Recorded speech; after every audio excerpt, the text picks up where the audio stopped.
let's make a venison deep dish pizza.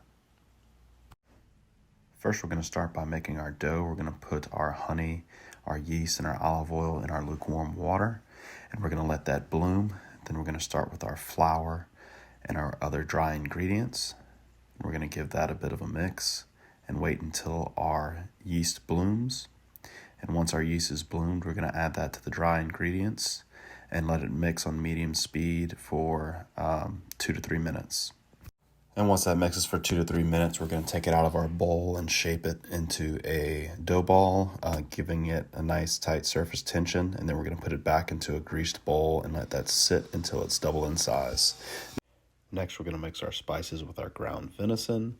Then we're going to get our vegetables seasoned and into the oven to roast to get some of the moisture out of the vegetables. Then we're going to make our marinara sauce. I like to use crushed tomatoes and tomato paste, pesto, and a little bit of sugar to cut the acidity.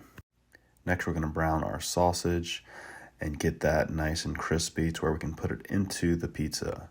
And then we're going to go ahead and start assembling our dough. I like to do nonstick cooking spray, olive oil, and then a dusting of fresh grated Parmesan cheese.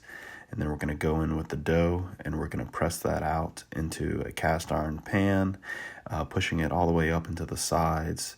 And then we're going to poke the bottom with a fork to kind of prevent that from rising while we do that par bake into the oven. Then we're going to par bake it for about 5 to 6 minutes in the oven, let that dough set, and then we're going to start the assembly process first with mozzarella cheese. Then we're going to go next to our vegetables, layering it onto the cheese, and then our sausage.